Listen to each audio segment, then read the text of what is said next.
পদার্থের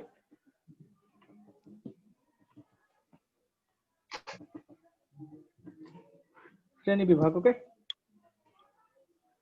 তো মূলত আমরা কি বললাম যে চুম্বক পদার্থগুলোকে আমরা প্রধানত 3 ভাগে ভাগ করে থাকি, ঠিক আছে। তারপর আরো 2টা অংশ আসে, কিন্তু প্রধানত এই 3টা নিয়ে আমাদের আলোচনার ব্যাপার বা পড়াশোনার ব্যাপার, ঠিক আছে। তো প্রথম হচ্ছে যে প্যারা প্যারাচুম্বক পদার্থ।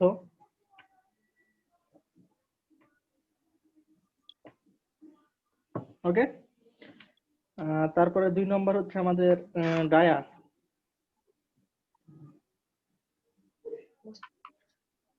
আর 3 নম্বরে ধরে নিলাম যে আমাদের ফেরোচুম্বক পদার্থ। ফেরোচুম্বক পদার্থ। ওকে, তো সবাই কি দেখতে পাচ্ছ তো নাকি? হ্যাঁ, তো প্রথমে আমরা দেখো যে 1 নম্বরটা আলোচনা করবো। 1 নম্বর প্যারাচুম্বক পদার্থ। তো প্যারাচুম্বক পদার্থটা কি খেয়াল করো, যে প্যারাচুম্বক পদার্থ হচ্ছে যে সকল পদার্থ চুম্বক ক্ষেত্র দ্বারা দুর্বল আকর্ষণ অনুভব করে। কথা বোঝা গেছে? যে আকর্ষণটা শক্তিশালী না, অর্থাৎ দুর্বল আকর্ষণ আকর্ষণ অনুভব করে, কিন্তু সেটা কি দুর্বল। তাহলে এই সকল পদার্থকে আমরা বলছি প্যারাচুম্বক পদার্থ। আর ডায়াচুম্বক পদার্থটা কি? যে সকল পদার্থ চুম্বক ক্ষেত্র দ্বারা প্রভাবিত হয় না, বরঞ্চ চুম্বক ক্ষেত্র দ্বারা সেটা বিকর্ষিত হয়ে যায়, অর্থাৎ চুম্বক ক্ষেত্রের বিপরীত দিকে চুম্বকত্ব লাভ করে, সেটাকে বলছে ডায়াচুম্বক পদার্থ। কথা বোঝা গেছে কি? যে সকল পদার্থ চুম্বক ক্ষেত্র দ্বারা বিকর্ষিত হয়। ওকে, আর ফেরোচুম্বক পদার্থটা কি? যে সকল পদার্থ চুম্বক ক্ষেত্র দ্বারা শক্তিশালী ভাবে আকর্ষিত হয় এবং কি তীব্র বা শক্তিশালী চুম্বকত্ব লাভ করে, সেগুলোকে বলছি ফেরোচুম্বক পদার্থ। আর আমাদের পড়াশোনার ব্যাপারটাই হবে কি ফেরোচুম্বক পদার্থ নিয়ে। আমাদের এরপরে যে পড়াশোনাগুলো করবো, হিস্টেরিসিস বা আরো অন্যান্য যে পড়াশোনাগুলো আছে, সেগুলো কিন্তু ফেরোচুম্বক পদার্থ নিয়ে পড়াশোনা। ওকে, তো কথা কি বোঝা গেছে যে আমরা কিভাবে এগুলোকে বিভাজন করছি? তাহলে প্যারাটা কি? প্যারাটা এটা আবার বলবো। দুর্বল আকর্ষণ। হ্যাঁ, যে প্যারাচুম্বক পদার্থ হচ্ছে চুম্বক ক্ষেত্র দ্বারা দুর্বল আকর্ষণ অনুভব করে। ওকে, আর ডায়াটা কি? এটা কোনো আকর্ষণ অনুভব করে না, বরঞ্চ বিকর্ষণ অনুভব করে। আর ফেরোটা কি? ফেরোটা হচ্ছে এটা তাহলে কি আমাদের দুর্বল আকর্ষণ। ওকে, দুর্বল আকর্ষণ। আর এটা কি আমাদের কোনো আকর্ষণ অনুভব করে না, বরঞ্চ বিকর্ষণ চুম্বক ক্ষেত্র দ্বারা, ঠিক আছে। আর এটা কি অনুভব করে? শক্তিশালী শক্তিশালী আকর্ষণ অনুভব করে। ব্যাপারটা এবার বুঝা গেছে? হুম, তাহলে এই যে দেখো, এটা যেহেতু শক্তিশালী আকর্ষণ অনুভব করে, যার কারণে তার প্রবেশ্যতা কত হবে বলতো? অনেক অনেক বেশি। অর্থাৎ এর যে প্রবেশ্যতা মিউ, এটা কি হবে? Greater than 1। মানে এটা দ্বারা কি বোঝায়? যে অনেক অনেক বেশি, ঠিক আছে। এটা হচ্ছে আমাদের ফেরোচুম্বক ম্যাটেরিয়ালের ক্ষেত্রে। আচ্ছা, আর যেহেতু প্যারাচুম্বক পদার্থ আকর্ষণ অনুভব করে কিন্তু এটা দুর্বল, তাই এর ক্ষেত্রে মিউ এর মানটা কত? 1-এর চাইতে সামান্য বেশি। ওকে, আর এটা যেহেতু বিকর্ষণ অনুভব করে, তার মানে মিউ এর মানটা কত? 1-এর চাইতে কম। বুঝা গেছে? তো বইয়ে সুন্দরভাবে দেখো যে এগুলো পদার্থের সুন্দরভাবে উদাহরণ কি লিস্ট আকারে দেওয়া আছে। যেমন প্যারাচুম্বক পরীক্ষা এগুলো আসে এমসিকিউ এ, যে নিচের কোনটি প্যারাচুম্বক পদার্থের উদাহরণ বা নিচের কোনটি ডায়াচুম্বক পদার্থের উদাহরণ, এগুলো এমসিকিউ এ থাকবেই বা থাকেই এখান থেকে যে কোনো একটা। তো আমরা কি যে বই খুললে সুন্দর করে লিস্ট আকারে দেওয়া আছে প্যারাচুম্বক পদার্থের উদাহরণ, যেমন লেখা আছে oxygen, sodium, aluminium, platinum, tin, এগুলো কি দুর্বল ভাবে আকর্ষিত হয়। আর ডায়াটা কি? ডায়া হচ্ছে হাইড্রোজেন, পানি, সোনা, রূপা, তামা, বিসমাথ, ঠিক আছে। এগুলো চুম্বকের সাথে কি কোনো আকর্ষণ অনুভব করে না। আচ্ছা, আর এরপরে কি ফেরাচুম্বক পদার্থ, এর মাত্র 3টা উদাহরণ আছে, লোহা, নিকেল আর কোবাল্ট। ওকে, এগুলো বই খুললে দেখতে পাবা, প্রতিটা বইয়ে দেওয়া আছে উদাহরণগুলো। এখন বলো যে এই যে তারা যে দুর্বল আকর্ষণ করছে বা বিকর্ষণ অনুভব করছে বা শক্তিশালী আকর্ষণ অনুভব করছে, তাহলে এগুলো আমরা কিভাবে বুঝতে পারি? এগুলো হচ্ছে ওই ম্যাটেরিয়ালের যে গঠন, ঠিক আছে। ওই ম্যাটেরিয়ালের অভ্যন্তরীণ গঠন, এই গঠনের উপর ভিত্তি করে আমরা বুঝতে পারি যে সেটা কিভাবে, কি কারণে সেটা আকর্ষণ অনুভব করছে, কি কারণে সেটা বিকর্ষণ অনুভব করছে, বা কি কারণে সেটা শক্তিশালী আকর্ষণ অনুভব করছে, এগুলো কি এই ম্যাটেরিয়ালের অভ্যন্তরীণ গঠন দেখে আমরা বুঝতে পারি। কি কথা বুঝে গেছে? তো প্রথমে আমরা একটা জিনিস চিন্তা করি যে আমরা ধরো একটা পদার্থ নিলাম, সেটা হচ্ছে আমাদের প্যারাচৌম্বক, ঠিক আছে? প্যারাচৌম্বক পদার্থ প্রথমে আমরা দেখাবো এই গঠনটা। তো প্যারাচৌম্বক পদার্থের ক্ষেত্রে দেখবো এই গঠন। তো খেয়াল করে, এটা যদি একটা প্যারাচৌম্বক ম্যাটেরিয়াল হয়, তাহলে এর মধ্যে কি থাকবে বলতো? অসংখ্য চুম্বক অণু থাকবে, বা চুম্বক যে বলরেখাগুলো আমরা বলছিলাম সেগুলো বিদ্যমান, তাই না? তো এর একটা আমাদের একটা বোঝার জন্য যে কতটুকু জায়গার মধ্যে কতটুকু আমাদের চুম্বক অণু বা চুম্বক বলরেখাগুলো থাকে, সেগুলো বোঝানোর জন্য আমরা এই যে একটু অনুমান করতে পারি যে 10⁻12 ঘনমিটার থেকে 10⁻8 ঘনমিটার, ঠিক আছে? অর্থাৎ 10⁻12 থেকে 10⁻8 ঘনমিটার আয়তনের মধ্যে 10⁻16 থেকে 10⁹ সংখ্যক কি থাকে? অঞ্চল থাকে। অর্থাৎ এই যে আমার কাছে দেখো এইরকম একটা ম্যাটেরিয়াল আছে, তাই না? তাহলে এর যে এখন আমরা যদি আয়তন চিন্তা করি, তাহলে এর আয়তনটা কেমন? যে 10⁻12 থেকে 10⁻8 ঘনমিটার, এই যে এটা আমাদের আয়তন। এই আয়তনের মধ্যে 10⁻16 থেকে 10⁻19 সংখ্যক কি থাকে? ক্ষুদ্র ক্ষুদ্র অঞ্চল থাকে, যেগুলোকে আমরা বলি চৌম্বক ডোমেইন, ঠিক আছে? তার মানে এই ম্যাটেরিয়ালের মধ্যে কতগুলো ক্ষুদ্র ক্ষুদ্র অঞ্চল আছে চিন্তা করো তো। এই যে বলেছে এত থেকে এত ঘনমিটারের মধ্যে 10⁻16 থেকে 10⁻19 সংখ্যক করে কি থাকে? ক্ষুদ্র ক্ষুদ্র অঞ্চল থাকে। এটা তো আসলে দেখানো সম্ভব না। সম্ভব কি? তো এগুলো বোঝানোর জন্য আমরা চিন্তা করলাম যে ক্ষুদ্র ক্ষুদ্র অঞ্চলগুলো সাধারণত যেভাবে বিভক্ত এই ম্যাটেরিয়ালের মধ্যে, ওকে ধরতে তো পারি। জাস্ট এটা একটা ভাইয়া ধারণা প্যারাচুম্বকটা প্রথম থেকে বোঝাই দিবেন। কোনটা? এই প্যারাচুম্বকের এই মানে নিয়মটা প্রথম থেকে বোঝাই দেন। হ্যাঁ, দেখো যে প্যারাচৌম্বক পদার্থ, তাই না? তো এই যে সকল পদার্থকে আমরা কি বলছি দেখো তো, যে প্যারাচৌম্বক পদার্থ দুর্বল ভাবে আকর্ষণ অনুভব করে, ডায়াচৌম্বক পদার্থটা বিকর্ষণ অনুভব করছে, অর্থাৎ সে কোনো আকর্ষণ অনুভব করে না, বরঞ্চ সামান্য বিকর্ষণ অনুভব করে। ফেরোচুম্বক পদার্থ শক্তিশালী আকর্ষণ অনুভব করে। তো এই ঘটনাগুলো কিভাবে ঘটে? এই ঘটনাগুলো হচ্ছে যে ওই সকল ম্যাটেরিয়ালের যে অভ্যন্তরীণ গঠন আছে, অর্থাৎ তার মধ্যে কি পরিমাণ চুম্বক বলরেখা আছে, বা বলরেখাগুলো কোন ডিরেকশনে থাকে, কিভাবে সজ্জিত থাকে, এই গঠনের উপর ভিত্তি করে কিন্তু তাদের দুর্বলতম আকর্ষণ বা বিকর্ষণ বা শক্তিশালী আকর্ষণ এগুলো ঘটে। ওকে, আমরা বলছি কি যে এটা যদি একটা প্যারাচৌম্বক পদার্থ হয়, তাহলে এই প্যারাচৌম্বক পদার্থের 10⁻12 ঘনমিটার থেকে 10⁻8 ঘনমিটার এই জায়গার মধ্যে 10⁻16 থেকে 10⁻19 এইরকম এই যে ক্ষুদ্র ক্ষুদ্র অঞ্চল, ঠিক আছে? এগুলো একটা অঞ্চল, এইরকম ক্ষুদ্র ক্ষুদ্র অঞ্চল থাকে। তাহলে চিন্তা করো যে কতগুলো ক্ষুদ্র ক্ষুদ্র অঞ্চল আছে। আসলে এতগুলো তো আমরা দেখাতে পারবো না, ওই জন্য এটা একটা ধারণা দিলাম যে এই পরিমাণ থাকে। এখন এগুলোকে যদি আমি বুঝাতে চাই, তাহলে ধরে নিলাম যে এটা একটা কি আমাদের বলতো প্যারাচৌম্বক ম্যাটেরিয়াল, আর এই যে ক্ষুদ্র ক্ষুদ্র অঞ্চল যেগুলো এত সংখ্যক মনে করে কি অঞ্চল থাকে, ঠিক আছে? অঞ্চল থাকে, ঠিক আছে? এত সংখ্যক কি ক্ষুদ্র ক্ষুদ্র অঞ্চল থাকে। তো এখন বলো যে অঞ্চলগুলো কি আমি কি 10⁻16 থেকে 19 এগুলো দেখাতে পারবো ওইভাবে? আবার এই যে এই ঘনমিটার জায়গাটা তো এত ছোট, এত ছোটর মধ্যে কি এই জায়গাগুলোকে আমার দেখানো সম্ভব বাস্তবে তোমাদের বোঝানোর জন্য? তো এটা একটা ব্যাপারটা বুঝতে পারছো যে আসলে কতটুকু জায়গার মধ্যে কতটুকু থাকে অঞ্চল, এটা একটা ধারণা হলে হবে। এখন আমরা যদি একে বুঝাই, তাহলে চিন্তা করে ধরে নিলাম এটা আমাদের কি প্যারাচৌম্বক পদার্থ, আর ক্ষুদ্র ক্ষুদ্র অঞ্চল এই যে বিভক্ত করে নিলাম। ওকে, এখন এই অঞ্চলগুলোতে কি থাকবে বলতো? চুম্বক বলরেখাগুলো থাকবে, তাই না? আচ্ছা, এখন একটা জিনিস লক্ষ্য করো যে এটা হচ্ছে আমাদের প্যারাচৌম্বক পদার্থ, এটা কি করে বলতো? দুর্বল দুর্বল আকর্ষণ অনুভব করে, তাই না? আকর্ষণ অনুভব করে চুম্বক দ্বারা। কথা বোঝা গেছে? এটা তো আমরা জানি, একটু আগে দেখলাম যে কোনো চুম্বক ক্ষেত্রে যদি রাখা হয়, তাহলে এই পদার্থটা দুর্বল আকর্ষণ অনুভব করবে। তাহলে এই পদার্থের চুম্বক বলরেখাগুলোর উপর ভিত্তি করে কি করছে? সে দুর্বল আকর্ষণ অনুভব করছে। যদি ফেরো চুম্বক হতো, তাহলে সে কিন্তু তার নিজের বলরেখার উপর বা বলরেখাগুলো সজ্জিত হওয়ার কারণে কিন্তু সে শক্তিশালী আকর্ষণ অনুভব করছে। এগুলো দেখবো যে কিভাবে সজ্জিত থাকে বলরেখাগুলো। একটা জিনিস খেয়াল করো যে এখানে আমি একটা ম্যাটেরিয়াল নিলাম, ঠিক আছে? আমি যদি এখানে ক্ষুদ্র ক্ষুদ্র অঞ্চলে ভাগ করি, একটা জিনিস খেয়াল করো যে সবগুলো বলরেখাগুলো একই ডিরেকশনে যদি থাকে, তাহলে এই পদার্থ কি বাইরে থেকে কোনো শক্তি নিতে চাবে? তার একই ডিরেকশন আছে, বাইরে থেকে কোনো শক্তি নিবে তাহলে? না ভাই। কোনো শক্তি না, নিবে না। নিবে কারণ না। এই যে কোনো ম্যাটেরিয়াল শক্তি নেয় কি কারণে? সাপোজ মনে করো যে এই যে এরকম কোনো ম্যাটেরিয়াল আছে, যে ক্ষুদ্র ক্ষুদ্র অঞ্চল চিন্তা করলাম, একটা বলরেখা এদিকে, আরেকটা এদিকে, আরেকটা এদিকে, আরেকটা এইদিকে, দেখো তো বলরেখা গুলো কিন্তু ছড়িয়ে ছিটিয়ে আছে, তাই না? তো এই ম্যাটেরিয়াল কিন্তু শক্তি নিবে, কেন নিবে? কারণ হ্যাঁ। শক্তি নিয়ে বলরেখাগুলোকে একটা নির্দিষ্ট অভিমুখ তৈরি করে দিবে, অর্থাৎ একই ডিরেকশনে করে দিবে না, এই জন্য শক্তি নিবে।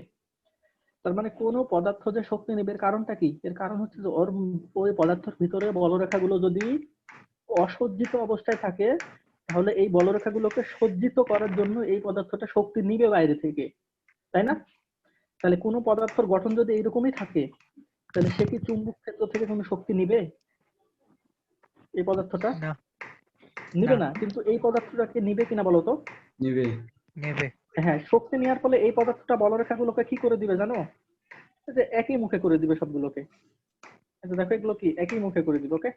একটা নির্দিষ্ট অর্থাৎ একই অভিমুখে করে দিবে, ওকে? এখন বলো যে এই যে এই বলরেখাগুলো যদি আরো বেশি ছড়িয়ে ছিটিয়ে বা বেশি যদি এলোমেলো ভাবে থাকতো, তাহলে কি করবে বলো? এই ম্যাটেরিয়ালটা আরো বেশি কিন্তু শক্তি নিবে সেগুলোকে একটা নির্দিষ্ট দিক করতে, জি। তাই না? হ্যাঁ। তো এই যে যেটা আমাদের প্যারাচুম্বক ম্যাটেরিয়াল, সেটা যেহেতু দুর্বল ভাবে আকর্ষণ অনুভব করে, তাই এর পদার্থের যে চুম্বক বলরেখাগুলো আছে সেগুলো মোটামুটি প্রায় সজ্জিতই থাকে, কিন্তু সামান্য, অর্থাৎ মানে অধিকাংশ অর্থাৎ 90% বলরেখাগুলোই সজ্জিত থাকে, 10% বলরেখাগুলো সাধারণত একটু এলোমেলো থাকে, যার কারণে ওই 10%-এর জন্য শক্তি নেওয়ার কারণে সেটা দুর্বল ভাবে আকর্ষণ অনুভব করে। বোঝা গেছে কি? মানে এরকম থাকে, দেখো ব্যাপারটা। তো ম্যাক্সিমাম বলরেখা দেখা যায় যে একই দিকে থাকে, কিন্তু কয়েকটা কি হয় বলতো? তাও দেখো দেখা যায় যে কিছু, আচ্ছা এটার দিকে তাকে আমরা কি বলতে পারি বলতো? বলতে পারি যে প্রায় অধিকাংশ বলরেখা গুলো কি আছে বলতো? সজ্জিত হয়ে আছে কিনা দেখো তো এই ম্যাটেরিয়ালের, বলতে পারি। হ্যাঁ, কিন্তু দেখো যে কয়েকটা বলরেখা বা কয়েকটা অঞ্চলের বলরেখাগুলো কিন্তু একই ডিরেকশনে নাই, তাই না? তাহলে কেবলমাত্র এই ম্যাটেরিয়ালটা যে শক্তি নিবে সেটা কেবলমাত্র এই অঞ্চল, এই অঞ্চল আর এই অঞ্চল, এই তিনটা অঞ্চলের বলরেখাগুলোকে একই ডিরেকশনে করার জন্য কিন্তু শক্তি নিবে। তাহলে সে তো সবগুলো অঞ্চলের জন্য শক্তি নিচ্ছে না, তাহলে শক্তির পরিমাণ নিচ্ছে খুবই কম, যার কারণে কি হবে? সে চুম্বক ক্ষেত্র দ্বারা দুর্বল আকর্ষণ অনুভব করবে। আর এই ম্যাটেরিয়াল যদি কোনো শক্তি নাই নিত, তাহলে কিন্তু সে চুম্বক ক্ষেত্র দ্বারা কোনো আকর্ষণ অনুভব করতো না, কারণ শক্তিও নেয়নি চুম্বক ক্ষেত্র দ্বারা, তার মানে চুম্বক ক্ষেত্রের সাথে তার কোনো রিলেশন থাকবে না। বুঝা গেছে ব্যাপারটা? জি তো ভাই। প্যারাচুম্বক প্যারাচুম্বক পদার্থের ক্ষেত্রে এই ঘটনাটা ঘটে যে অধিকাংশ বলরেখা কি থাকে? সজ্জিত থাকে, কিছু অসজ্জিত থাকে। তো অসজ্জিত করার কারণে যেহেতু সামান্য পরিমাণ শক্তি নিচ্ছে, তাই এটা কি হচ্ছে? দুর্বল আকর্ষণ অনুভব করে চুম্বক ক্ষেত্রে রাখলে, ওকে? এখানে কি প্রত্যেকটা অঞ্চলের যেগুলো হচ্ছে যে তির্যক রেখাগুলো আছে ওগুলোর দিক কি একই হবে না বিপরীত দিকে থাকতে পারে? হ্যাঁ, না খেয়াল করো, ম্যাটেরিয়াল দেখো, এটা যদি প্যারা হয় তাহলে অধিকাংশটাই সজ্জিত থাকবে, কিছু অসজ্জিত থাকবে। আর আমি যদি চুম্বক ক্ষেত্রকে রাখি, তাহলে সে কি করবে?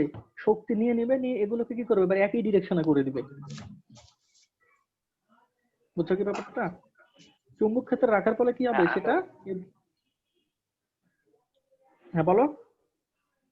আমি ওইটা বলিনি, হচ্ছে যে যে অঞ্চলটা ক্ষুদ্র একটা অঞ্চলে হচ্ছে যে সবগুলো কি এক মুখে থাকবে না আর বিপরীত মুখে থাকতে পারে আলাদা? মানে এই অঞ্চলের মধ্যে, হ্যাঁ, ওই অঞ্চলের মধ্যে বিপরীতমুখী থাকতে পারে না, না আচ্ছা একমুখী এটা সব হচ্ছে থাকবে? আমাদের, খেয়াল করো, এটা আমাদের সাধারণত যেটা আমাদের হচ্ছে প্যারাচুম্বক ম্যাটেরিয়াল। তো প্যারাচুম্বক ম্যাটেরিয়ালের ক্ষেত্রে যে ঘটনাটা ঘটে যে এগুলো একই দিকে থাকে, কিন্তু এটা যদি ফেরো হতো তাহলে আবার এটা এই দিকে, এই অঞ্চলের মধ্যে আবার এগুলো আরেক দিকে হতে পারতো। কিন্তু প্যারাচুম্বকের দিকে তার নির্দিষ্ট অঞ্চলে যে ম্যাটেরিয়াল বলরেখাগুলো আছে সেগুলো একই দিকেই থাকে, ঠিক আছে? হ্যাঁ, তুমি যেটা বলছো আমি বুঝতে পারছি, ওটা হচ্ছে অন্য একটা চুম্বক ম্যাটেরিয়ালের ক্ষেত্রে এই ঘটনাটা ঘটে। তারপরে তো এটা এটা কি বোঝা গেছে তো নাকি? যে অধিকাংশ বলরেখাগুলো একটা নির্দিষ্ট অভিমুখে থাকে, কিছু বলরেখাগুলো অসজ্জিত থাকে, তাই কিছু বলরেখাগুলোকে সজ্জিত করার জন্য সামান্য পরিমাণ শক্তি নিবে। যেহেতু সামান্য পরিমাণ শক্তি নিবে, তাই চুম্বক ক্ষেত্র দ্বারা দুর্বল আকর্ষণ অনুভব করবে, ওকে? কি কার কোনো সমস্যা? না ভাই। হ্যাঁ। এবার যদি আমরা ডায়া চুম্বক ম্যাটেরিয়ালের গঠনটা দেখি, ডায়া, তাহলে ডায়া চুম্বক ম্যাটেরিয়ালের গঠন দেখলে যে ঠিক একই ভাবে যে ডায়া চুম্বক ম্যাটেরিয়ালের যে ক্ষুদ্র ক্ষুদ্র অঞ্চল যেগুলোকে বলছে চুম্বক ডোমেইন, এই অঞ্চলগুলোকে কি বলা হয়? চুম্বক ডোমেইন, ঠিক আছে? তো এই যে ডায়াচুম্বক ম্যাটেরিয়ালের ক্ষেত্রে যে ঘটনাটা ঘটে সবগুলো একই ডিরেকশনে থাকে, এখানে একটুও অসজ্জিত অবস্থায় পাওয়া যাবে না, অর্থাৎ অসজ্জিত অবস্থায় কোনো বলরেখাই থাকে না। তাহলে সবগুলো একই ডিরেকশনে থাকে। তাহলে এবার একটু বলো তো, তাহলে সব বলরেখা যদি একই ডিরেকশনে থাকে, একটা ম্যাটেরিয়াল শক্তি নিবে কেন? কারণ তার যে বলরেখাগুলো আছে অপোজিট ডিরেকশনে আছে, সেগুলোকে একই ডিরেকশনে করার জন্য শক্তি নিবে বাইরে থেকে। তো ডায়াচুম্বক পদার্থের ক্ষেত্রে কি হয়, এর গঠনে দেখা যায় যে এর মধ্যে যে চুম্বক বলরেখাগুলো থাকে ওই পদার্থের, সেগুলো সব একই ডিরেকশনে থাকে। তাহলে এই ম্যাটেরিয়ালকে যদি চুম্বক ক্ষেত্রে রাখা হয়, সে কি চুম্বক ক্ষেত্র থেকে কোনো শক্তি নিবে? নেবে কি? না ভাই না। হ্যাঁ, তো যার কারণে সে চুম্বক ক্ষেত্র দ্বারা কোনো আকর্ষণ অনুভব করে না। কথা বোঝা গেছে? জি ভাই। জি ভাই। তো এবার আসি, হ্যাঁ, বলো। হ্যাঁ ভাই বুঝা গেছে। আচ্ছা, এবার আসি তাহলে আমরা ফেরোচুম্বক ম্যাটেরিয়াল, আর এটাই আমাদের জন্য গুরুত্বপূর্ণ, কারণ এরপরে আমরা যা পড়বো ফেরোচুম্বক ম্যাটেরিয়াল নিয়ে আমাদের পড়াশোনা হবে, কারণ এটাই আমাদের কাজে লাগে। ঠিক আছে, আমরা আমাদের বাস্তব লাইফে ফেরোচুম্বক ম্যাটেরিয়াল গুলো ব্যবহার করে বিভিন্ন কাজ করতে পারি। তাহলে এবার আসবো কি ফেরোচুম্বক ম্যাটেরিয়াল। ওকে, ফেরো চুম্বক পদার্থ। তাহলে প্রথমে কি বলেছিলাম আমি, ফেরোচুম্বক পদার্থ চুম্বক ক্ষেত্র দ্বারা কি ঘটনা ঘটে? শক্তিশালী শক্তিশালী আকর্ষণ অনুভব। আকর্ষণ বল অনুভব করে। এখন আমি একটু আগে বললাম যে যে সকল পদার্থের যে চুম্বক বলরেখাগুলো সেগুলো যতটা ছড়াই ছিটাই থাকবে, অর্থাৎ যতটা এলোমেলো থাকবে, ওই পদার্থটা তত বেশি শক্তি নিবে, তাই না? তো এবার আসি, তাহলে ফেরোচুম্বক ম্যাটেরিয়াল যদি এটা হয়, তাহলে আমি যদি চুম্বক ডোমেইন যদি চিন্তা করি, অর্থাৎ এটাকে যদি ক্ষুদ্র ক্ষুদ্র অঞ্চলে যদি ভাগ করে দিই, তাহলে এরকম আমরা অঞ্চল পাই, তাই না? তো ফেরোচুম্বক ম্যাটেরিয়ালের ক্ষেত্রে কি হয়, তার নিজেদের মধ্যে অর্থাৎ নিজের ঘরে দেখো এটা এইরকম থাকে। দেখো এক একটা ঘর তো আলাদা আলাদা, সে নিজে নিজেই অর্থাৎ নিজের ঘরের মধ্যে তারা কি কারোটা একটা আরেকটার সাথে কি অন্যান্য অর্থাৎ ভিন্ন ডিরেকশনে থাকে। ওকে, যেটা রহিম বলছিল যে নিজেদের ঘরের মধ্যে থাকতে পারে কিনা। তাহলে এখন দেখো যে আমি তিনটে ম্যাটেরিয়াল দেখলাম, তার মধ্যে সবচেয়ে বিক্ষিপ্ত অবস্থায় কোন ম্যাটেরিয়ালটা অবস্থান করছে বলতো? অর্থাৎ বলরেখাগুলো সবচেয়ে অসজ্জিত অবস্থায় আছে কোন পদার্থের? ফেরোচুম্বক। হ্যাঁ, এখন বলো এই পদার্থকে যদি চুম্বক ক্ষেত্রে রাখা হয়, তাহলে এই পদার্থটা কি করবে বলো? চুম্বক ক্ষেত্র থেকে শক্তি নিয়ে সে তার বলরেখাগুলোকে কি করে দিবে বলো? যেরকম অঞ্চল ছিল সে সবগুলোকে যে একই ডিরেকশনে করবে, যেরকম একই ডিরেকশনে করবে। তাহলে এবার বলো তো, যেহেতু বলরেখাগুলো সবচেয়ে বেশি বিক্ষিপ্ত আছে, তাহলে সবগুলোকে যদি একই ডিরেকশনে করতে চাই, তাহলে কি পরিমাণ শক্তি নিতে হবে? অনেক বেশি পরিমাণ শক্তি নিতে হবে চুম্বক ক্ষেত্র থেকে, তাই না? একই ডিরেকশনে করতে। জি ভাই। এটা হচ্ছে চুম্বক ক্ষেত্রে রাখার আগে, আর চুম্বক ক্ষেত্রে রাখার পর। তাহলে এবার বলো এই ম্যাটেরিয়ালটা এবার অনেক বেশি পরিমাণ শক্তি নিয়ে ফেলছে না চুম্বক ক্ষেত্র থেকে? হ্যাঁ। তাহলে অনেক বেশি পরিমাণ শক্তি যেহেতু নিয়ে ফেলেছে, তাহলে এবার কি ঘটনা ঘটবে? তাহলে এই ম্যাটেরিয়ালটা এবার চুম্বক ক্ষেত্র দ্বারা তীব্র আকর্ষণ অনুভব করবে। হ্যাঁ। ঠিক আছে, তো এটাই ছিল আমাদের সেই গঠন, অর্থাৎ অভ্যন্তরীণ গঠনের মাধ্যমে আমরা আমাদের যে তিনটা ম্যাটেরিয়াল আছে, আমরা চৌম্বক পদার্থকে মূলত তিন ভাগে, এরপর আরো ভাগ আছে ফেরি চুম্বকত্ব, অ্যান্টি ফেরি চুম্বকত্ব। এগুলো হচ্ছে মূলত যৌগের ক্ষেত্রে, যে আমরা যে যৌগগুলো তৈরি করি, বিভিন্ন যৌগ আছে আমাদের, আয়রনের যৌগ বা নিকেল অক্সাইড বা হচ্ছে ফেরিক অক্সাইড, এই সকল যৌগের ক্ষেত্রে ফেরি চুম্বকত্ব আর অ্যান্টি ফেরি চুম্বকত্ব, এগুলো আসলে সাধারণত আমাদের লাগে না। ওগুলো একটু দেখে নিবা, ঠিক আছে? আমি যা যা বললাম বা যা কিছু বললাম বই খুলে পড়লে এই ব্যাপারগুলো বুঝতে পারবে। তাহলে দেখো যে ফেরোচুম্বক পদার্থটা কি কি, সাপোজ দেওয়া হয় যে এটা একটা লোহা, ঠিক আছে? এটা যদি একটা তাহলে লোহার খণ্ড হয়, ঠিক আছে? লোহার যদি খণ্ড হয় তাহলে সেটা কি হবে বলতো? এটা যদি আমাদের লোহার যদি খণ্ড হয়, তাহলে এই যে ম্যাটেরিয়ালটা কি নেবে বলো? যে শুরুতে এই ম্যাটেরিয়ালে বলরেখাগুলো অনেক বেশি বিক্ষিপ্ত হয়ে আছে, তাই না? এরকম বিক্ষিপ্ত হয়ে থাকবে, ঠিক আছে? তাহলে এখন এই ম্যাটেরিয়ালটা কি হবে বলো তো? এটা যেহেতু লোহার খণ্ড, তাহলে এটা কোন ধরনের পদার্থ? ফেরোচুম্বক পদার্থ।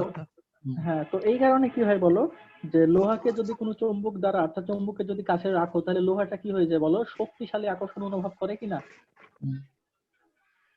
কারণ লোহা তার এই ম্যাটেরিয়ালের যে বলরেখাগুলো আছে, বলরেখাগুলোকে বেশি পরিমাণ শক্তি নিয়ে একটা নির্দিষ্ট ডিরেকশনে করে নেবে। তার মানে যেহেতু চুম্বক থেকে বেশি পরিমাণ শক্তি সে নিয়ে ফেলছে, তার মানে চুম্বকের সাথে সে শক্তিশালী ভাবে যুক্ত থাকবে।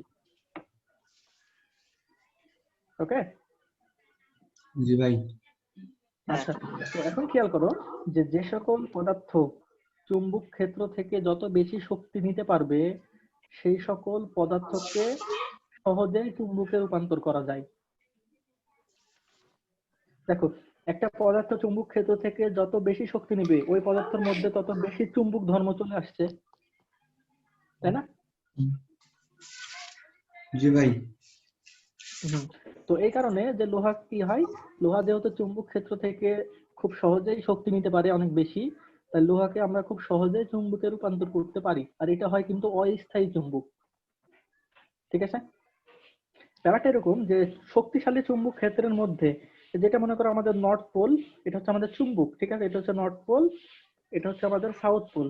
এখন এখানে যদি কোনো লোহার খণ্ড আমরা যদি রাখি, লোহার খণ্ড, তাহলে এবার কি হবে জানো? এই লোহার খণ্ডটা কি হবে বলো? শক্তিশালী চুম্বক ক্ষেত্রের মধ্যে তো অবস্থান করছে, যার কারণে এটা আবার কি হয়ে যাবে, অনেক বেশি পরিমাণে শক্তি নিবে।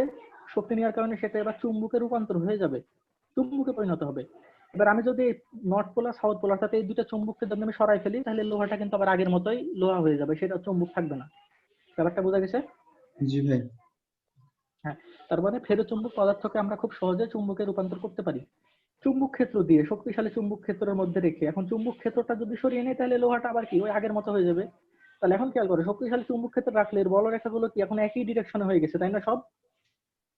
এখন আমি যদি আবার এই দুইটা চুম্বক মেরুকে যদি সরাই নিই, তাহলে বলো এদিক দিয়ে হলে একটা ভর দেবেন। কিছু বলছো কেউ? রাসেল মনে হয় কারোর সাথে কথা বলতেছে। আচ্ছা, হ্যাঁ। তো দেখো তাহলে, আচ্ছা আমি মনে করছি আমাকে কেউ কিছু জিজ্ঞেস করছেন। আচ্ছা আচ্ছা, তাহলে এই যে নর্থ পোল এখানে সাউথ পোল, তাহলে এই যে লোহা খণ্ডকে যদি এখানে রাখি, তাহলে তার এই বলরেখাগুলো কি একই ডিরেকশনে হয়ে যাবে। আচ্ছা, এবার যদি আমি এই দুইটা পোল যদি সরাই নিই, তাহলে লোহাটা কি হয়ে যাবে, আবার এই যে পূর্বের এরকম লোহার খণ্ডে চলে আসবে। তার পোলগুলো কি আবার এই যে বিশৃঙ্খল ভাবে যে যে অবস্থানে ছিল সেই অবস্থানে আবার চলে আসবে। জি ওকে, ভাই। জি তো ভাই। এখন খেয়াল করো তাহলে যে এখন আমরা যেটা পড়বো সেটা হচ্ছে যে ফেরোচুম্বক পদার্থের একটা অন্যতম বৈশিষ্ট্য, সেটা হচ্ছে হিস্টেরেসিস। ওকে, তোমরা এখন যেটা পড়বো সেটা কি, আমি বললাম না, আগেই বলছি যে যেই পদার্থকে আমরা কি করব, অর্থাৎ যেই পদার্থ চুম্বক ক্ষেত্র দ্বারা শক্তিশালী আকর্ষণ অনুভব করে সেই পদার্থ নিয়ে আমাদের কাজ। কারণ কি, সেই পদার্থকে আমরা সহজে চুম্বকে রূপান্তর করতে পারবো। তাহলে এখন যে আমরা যেটা পড়বো সেটা হচ্ছে হিস্টেরেসিস। তাহলে হিস্টেরেসিসটা কি? হিস্টেরেসিস হচ্ছে ফেরোচুম্বক পদার্থের একটা বৈশিষ্ট্য বা ধর্ম, তাই না? হ্যাঁ। তাহলে এবার আমরা যেটা পড়বো সেটা হচ্ছে হিস্টেরেসিস। তার মানে হিস্টেরেসিসটা কি? ফেরোচুম্বক পদার্থের একটা বৈশিষ্ট্য বা ধর্ম। তাহলে ধর্মটা কি? তো একটা জিনিস খেয়াল করো,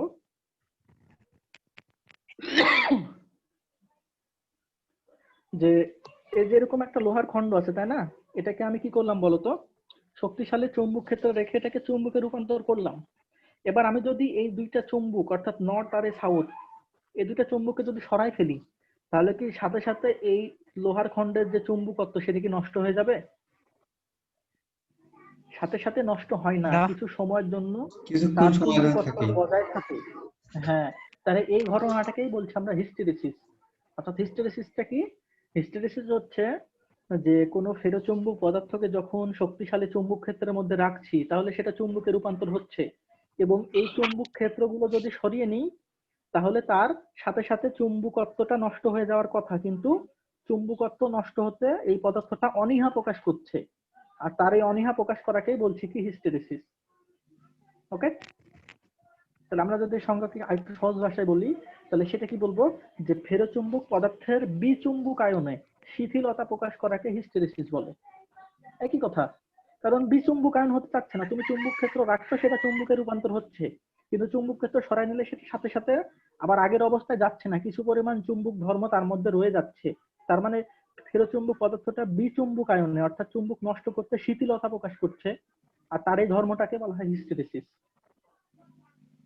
আশা করি বুঝতে পারছো ব্যাপারটা।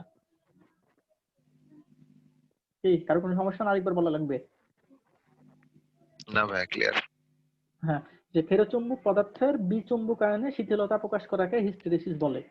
ওকে, আর হিস্টেরেসিস লুপটা কি, যে এই যে ফেরোচুম্বক পদার্থকে চুম্বক ক্ষেত্রে রাখছি, রাখার ফলে সেটা চুম্বকত্ব লাভ করছে, চুম্বক ক্ষেত্রে সরাই নিলে তার চুম্বকত্বটা নষ্ট হয়ে যাচ্ছে। এই যে এই ঘটনাটাকে আমরা কি করতে পারি, একটা লুপ বা একটা চক্রের সাহায্যে দেখাতে পারি। ঠিক আছে, অর্থাৎ একটা গ্রাফের সাহায্যে দেখাইতে পারি। তো গ্রাফটা অঙ্কন করলে ভাই দেখা যায় যে সংখ্যাটা একটা একটু লুপ লিখে তৈরি দেন। করে। কোনটা লিখবো? হিস্টেরেসিস। আচ্ছা, হিস্টেরেসিসটা এভাবে বলো যে চুম্বক ফেরোচুম্বক, ঠিক আছে? তাহলে ফেরোচুম্বক পদার্থের, আমি খুব সহজ বা ছোট সংজ্ঞাটা লিখছি, আমি তো মূল জিনিসটা বুঝাই দিলাম। ফেরোচুম্বক পদার্থের বিচুম্বকায়ন, এটা তো বুঝতে পারছো। বিচুম্বক মানে কি? অপোজিট। চুম্বক মানে কি? চুম্বকত্ব লাভ করছে। আর বিচুম্বক মানে কি? চুম্বকত্বটা নষ্ট হচ্ছে। বিচুম্বকায়নে শিথিলতা বা অনীহা,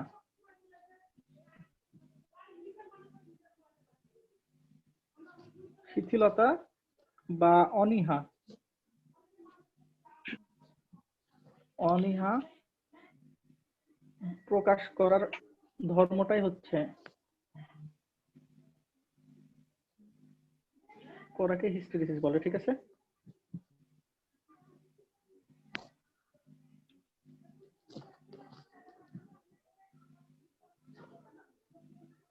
আচ্ছা, এখানে দেখো যে হিস্টেরিসিস না হিস্টেরেসিস, ওকে? রয়কার এটা হিস্টেরেসিস, ওকে? তাহলে বোঝা গেছে ব্যাপারটা, যে ফেরোচুম্বক পদার্থের বিচুম্বকায়নে শিথিলতা বা অনীহা প্রকাশ করাকে হিস্টেরেসিস বলে। তাহলে এটা কিভাবে শিথিলতা বা অনীহা প্রকাশ করে? তাহলে প্রথমে কোনো ফেরোচুম্বক পদার্থকে চুম্বক ক্ষেত্রে রাখলাম, সেটা চুম্বকে রূপান্তর হচ্ছে বা তার মধ্যে চুম্বক ধর্ম চলে আসছে। এবার চুম্বক ক্ষেত্র সরায় নিলে আর এই চুম্বক ধর্মটা তো সাথে সাথে নষ্ট হয়ে যাওয়ার কথা, কিন্তু নষ্ট হয় না, কিছু সময়ের জন্য থাকে। তার মানে বলতো বিচুম্বকায়নে সে আবার অনীহা প্রকাশ করছে।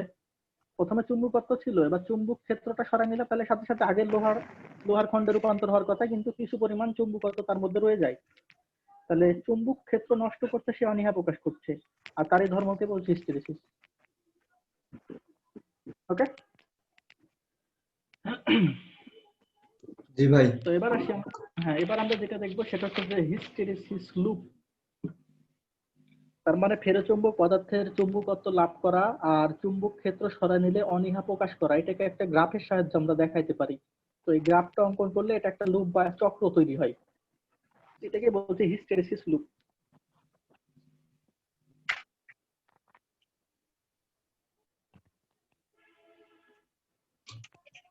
ভাই আজকে টাইম দিয়ে দিছে না? টাইম? আর 5 মিনিট টাইম আছে, তাই বললাম। টাইম দিয়ে দিছে আজকে। আচ্ছা, আজকে টাইম দিয়েছেন, আমি হয়তো মনে হয় কিছু চেঞ্জ করতে লাগে করছিলাম নাকি, এখন আমি নিজে বুঝতে পারছি না। কিন্তু 2-3 দিন মনে হয় আমাদের এর আগে 2টা ক্লাস হয়েছে, কোনো সময় দেখায়নি, বরঞ্চ 1 40 ঘন্টায় হয়েছে। মিনিটের বেশি আমরা পড়াছিলাম। জি ভাই। আচ্ছা, যাক সমস্যা নেই। এখন যেটা আমরা দেখো সেটা হচ্ছে যে আমাদের হিস্টেরেসিস লুপ। তাহলে হিস্টেরেসিস লুপটা কি? যে ফেরোচুম্বক পদার্থের যে বিচুম্বকায়ন আছে, চুম্বক ক্ষেত্র দিলে চুম্বকত্ব লাভ করছে, চুম্বক ক্ষেত্র সরাই নিলে তার চুম্বক ক্ষেত্রটা সে নষ্ট করতে অনীহা প্রকাশ করছে, এই ঘটনাটা একটা গ্রাফের সাহায্যে দেখাবো, ঠিক আছে? তাহলে প্রথমে খেয়াল করো, এখানে আমাদের একটা ফেরোচুম্বক পদার্থ আছে, মনে করো লোহা।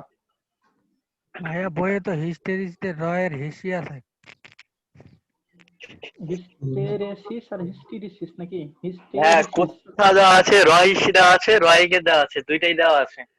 হ্যাঁ, হ্যাঁ, আচ্ছা, হেডিং এ সমস্যা দেওয়া নেই। আছে রয় হিস্ট্রি, আচ্ছা, আর এটা হয় বলে হিস্টেরেসিস। এখানে দেওয়া আছে রয়টা।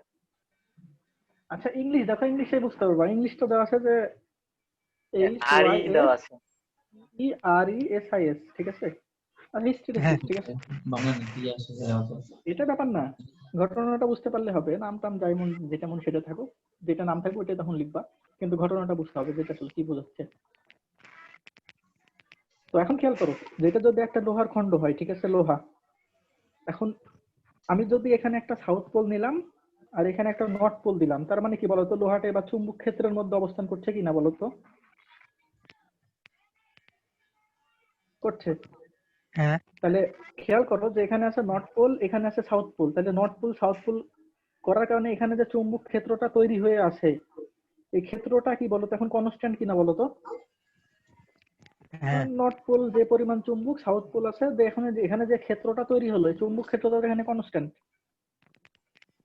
তাই না? তাহলে এই যে চুম্বক ক্ষেত্রকে আমরা কি বলছি? বি নট দ্বারা প্রকাশ করলাম, ওকে? আচ্ছা, এখন লোহাটাকে যদি চুম্বক ক্ষেত্রে রাখি, তাহলে লোহার মধ্যেও তো কিছু পরিমাণ চুম্বক ক্ষেত্র তৈরি হবে, বা লোহা যেহেতু চুম্বকে রূপান্তর হবে, তাহলে লোহার মধ্যে নিজস্ব একটা চুম্বক ক্ষেত্র বিদ্যমান থাকবে, তাই না? জি ভাই। হ্যাঁ, তাহলে লোহাটা যে পরিমাণ চুম্বক ক্ষেত্র লাভ করবে সেটাকে আমরা বলছি কি বি বলছি। ওকে, তোমরা খেয়াল করো বি নটটা কি, বি নট হচ্ছে আমাদের প্রযুক্ত চুম্বক ক্ষেত্র, আর বিটা কি, বি হচ্ছে যে লোহা যেহেতু চুম্বকে রূপান্তর হচ্ছে, বি হচ্ছে লোহার চুম্বক ক্ষেত্র। এটা বুঝা গেছে? হুম, ওকে। হ্যাঁ আচ্ছা, তো এখন খেয়াল করো যে আমি যদি এই বি নটের মান, অর্থাৎ আমাদের যে নর্থ পোল সাউথ পোল আছে আমার চুম্বক ক্ষেত্র, এটা যদি আমি বাড়াতে থাকি তাহলে লোহাটাও আরো বেশি পরিমাণ চুম্বক ক্ষেত্র লাভ করবে। কথা বোঝা গেছে কি?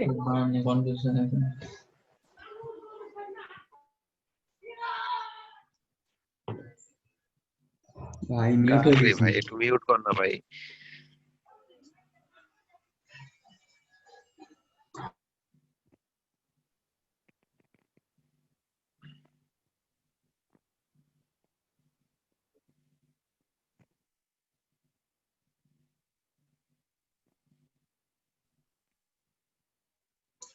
ভাই আপনি মিউট হয়ে গেছেন, শোনা যায় না।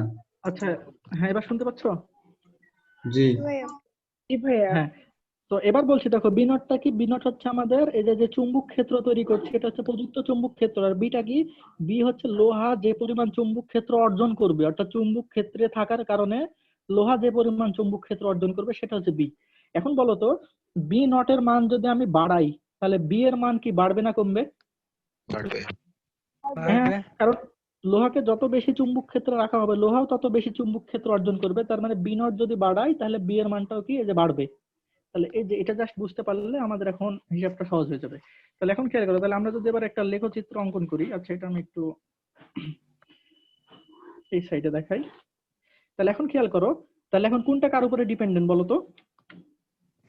চুম্বক বিটা ক্ষেত্র। কিন্তু বি নটের উপরে ডিপেন্ডেন্ট, তাই না? কথাটা বুঝো যে কোনটা কার উপরে ডিপেন্ডেন্ট। বি নটের মান যত বেশি বি এর মান তত বেশি, বি নটের মান যত কম বি এর মান তত কম। তাহলে বি নট বিটা হচ্ছে ডিপেন্ডেন্ট। তাহলে বি যদি ডিপেন্ডেন্ট, যেটা ডিপেন্ডেন্ট হয় এটা যেটা নির্ভর করে সেটাকে ওয়াই অক্ষ বরাবর দিতে হয়, আর যেটা কার উপরে নির্ভর করে না স্বাধীন সেটাকে দিতে হয় এক্স অক্ষ বরাবর, তাই না? এটা তো আমরা জানি। জি। আচ্ছা, তাহলে এটা হচ্ছে আমাদের মাইনাস বি আর এটা আমাদের মাইনাস বি নট।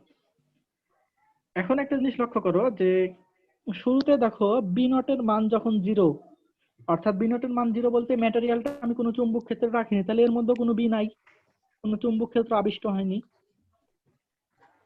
তাই তো? তাহলে শুরুতে দেখো বি নটের মান যখন 0 তখন বি এর মানও 0, এটা মূল বিন্দুতে।